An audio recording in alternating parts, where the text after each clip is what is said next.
Assalamualaikum warahmatullahi wabarakatuh. Bertemu lagi bersama dengan Cikgu Has dalam mata pelajaran pengurusan diri kefungsian rendah dengan tajuk 2.1 penggunaan bilik mandi dan tandas.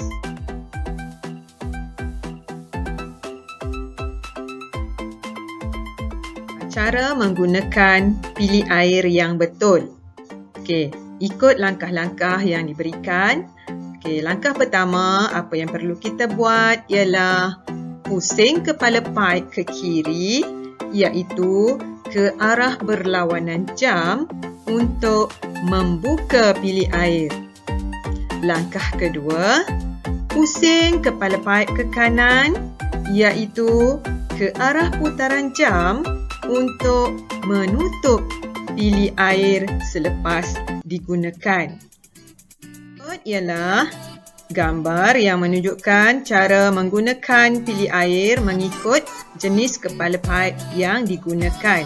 Di gambar rajah pertama menunjukkan kepala bilik air yang digunakan secara menolak ke atas untuk membuka bilik air dan menekan ke bawah untuk menutup bilik air.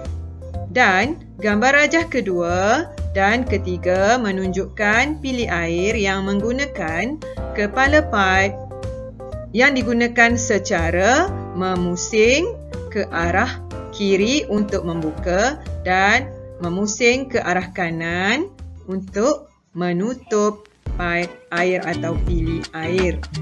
Jadi kita perlu tahu cara macam mana menggunakan bilik air berdasarkan jenis kepala paip yang digunakan. Okey, seterusnya di bawah gambar rajah tersebut terdapat QR code yang menunjukkan gambar ataupun cara membuka bilik air. Di sini sebagai panduan kepada pelajar untuk lebih jelas cara bagaimana untuk menggunakan bilik air. Awak boleh imbas QR code menggunakan telefon dan dapat melihat ataupun menonton cara-cara membuka bilik air melalui YouTube. Tajuk 2.1.2 menunjukkan cara menggunakan bilik mandi dan tandas. Okey, sebelum kita menggunakan bilik mandi ataupun tandas, kita perlu tahu tentang adab-adab yang telah diajar sebagai seorang Islam. Bagaimana adab yang perlu dilakukan sebelum masuk ke tandas. Okey, di sini cikgu ada sertakan adab masuk ke tandas. Yang pertama, baca doa masuk dan keluar tandas. Masa masuk kita baca doa dan keluar tandas pun kena baca doa. Yang kedua, masuk tandas dengan menggunakan kaki kiri dan keluar tandas kita langkah menggunakan kaki kanan. Dan yang ketiga, tutup kepala semasa menggunakan tandas. Yang keempat, jangan membazir air. Yang kelima, pam tandas selepas kita gunakan. Yang keenam, jangan buang sampah ke dalam mangkuk tandas. Yang ketujuh, basuh tangan selepas menggunakan tandas. Dan yang ke-8, jangan lupa tutup suis lampu sebelum keluar dari tandas. Doa sebelum masuk tandas. Cikgu harap semua dapat membaca doa ni dengan betul. Dan kepada yang siapa belum pandai membaca, mari sama-sama dengan cikgu untuk membaca doa sebelum masuk tandas. Okay, doanya seperti berikut. Allahumma inni a'udzu bika minal khubuthi wal khaba'ith. Allahumma inni a'udzu bika minal khubuthi wal khaba'ith. Allahumma inni a'udzu bika minal khubuthi wal khaba'ith. Langkah kaki kiri, tutuplah kepala, jangan bersuara, itu adab kita. Langkah kaki kiri, tutuplah kepala, jangan bersuara, itu adab kita. Allahumma inni a'udzu bika minal khubuthi wal khaba'ith. Allahumma inni a'udzu bika minal khubuthi wal khaba'ith. Allahumma inni a'udzu bika minal khubuthi wal khaba'ith. Langkah kaki kiri, langkah kaki kanan, selesai segala, mesti pam tandas. Selepas kita guna, bacalah doa sebelum keluar tandas. Cara-cara menggunakan tandas. Okey, mula-mula sebelum masuk ke tandas, kita perlu membuka pintu sebelum masuk ke tandas. Sebab selepas kita keluar tandas, kita perlu kunci supaya pintu dalam keadaan tertutup. Jadi sebelum masuk, kita perlu buka pintu dahulu, baru kita boleh masuk. Seterusnya, masuk dengan menggunakan kaki kiri. Okey, langkah kaki kiri dan baca doa seperti yang kita dah nyanyikan tadi. Lupa memakai alas kaki sebab menjadi sunnah. Rasulullah telah mengajarkan supaya kita semua memakai alas kaki sebelum masuk ke tandas. Ini pun dapat pahala amalan yang kita buat. Amalan yang disarankan oleh Rasulullah, kalau kita ikut dapat pahala. Seterusnya, menutup kepala. Boleh gunakan kopiah kalau lelaki, tudung ataupun kain tuala.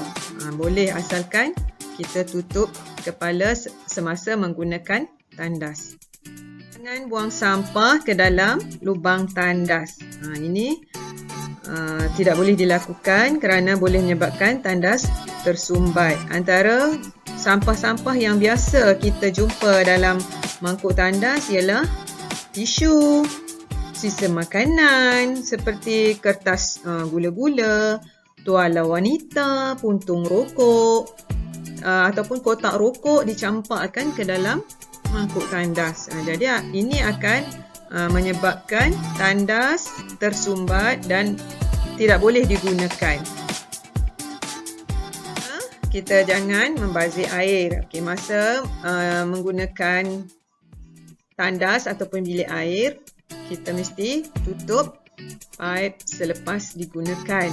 Kadang-kadang di tandas menggunakan wayar kan, getah paip dalam baldi. Jadi getah paip tu berada dalam baldi, kadang-kadang kita tidak perasan paip terbuka dan menyebabkan air melimpah. Kita terlupa nak tutup. Jadi semasa menggunakan tandas, kita perlu sentiasa beringat selepas guna paip perlu ditutup.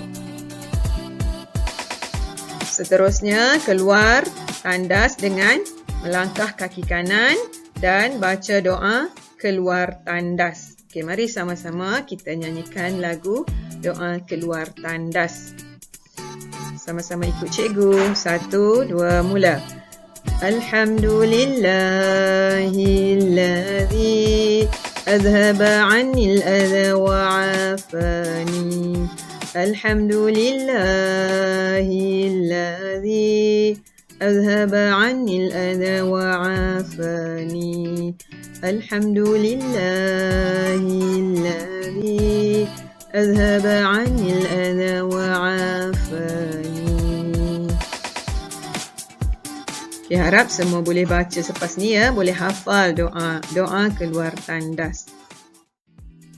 Okay, seterusnya, selepas guna tandas, kita perlu pam tandas. Jangan tinggalkan ketulan emas di dalam mangkuk tandas. Ini akan menyusahkan orang lain dan berlaku pembiakan bakteria. Jadi lepas guna mesti tahu cara nak bersihkan tandas. Seterusnya, bila dah siap, dah selesai semua, kita dah baca doa keluar tandas, kita jangan lupa tutup suis lampu selepas kita keluar. Sebab masa kita masuk, kita buka lampu kan. Kalau kita masuk tak buka lampu, kita tak payahlah nak tutup. Kalau kita masuk, kita buka lampu, sebelum keluar pastikan tutup suis lampu untuk mengelakkan pembaziran elektrik. Okay, seterusnya menggunakan tandas dengan betul dan selamat. Okay, ini adalah tandas duduk. Jadi tandas duduk kita perlu gunakan dengan cara duduk seperti gambar yang bertanda right.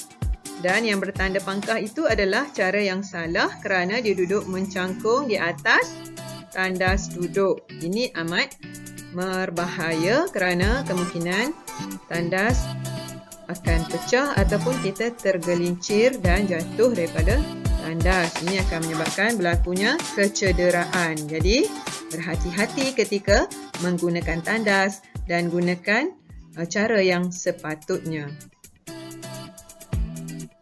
Ini juga menunjukkan penggunaan tandas duduk yang salah, di mana kesan tapak kasut jadi menyebabkan berlakunya kekotoran melekat di bahagian tempat duduk. Jadi ini menyusahkan orang lain yang mahu menggunakan tandas. Ini menyebabkan berlakunya tandas pun jadi cepat kotor. Kita pijak menggunakan tapak kasut. Setakat ini dulu pembelajaran kita untuk hari ini bagi tajuk cara menggunakan bilik air dan cara menggunakan bilik mandi dan tandas. Cikgu harap pelajar cikgu semua dapat mengamalkan apa yang kita belajar hari ini dan cuba lakukan di rumah. Jadi kita jumpa lagi sambungan tajuk untuk penggunaan bilik mandi dan tandas pada video yang akan datang. Okey, itu saja setakat ini. Assalamualaikum warahmatullahi wabarakatuh. Setakat itu sahaja pembelajaran kita hari ini. Terima kasih kerana menonton dan sekiranya bermanfaat, sila like, komen, share dan subscribe. Dan kita jumpa lagi untuk pembelajaran yang akan datang. Assalamualaikum warahmatullahi wabarakatuh dan ilal liqa ma'as salamah. Bye bye.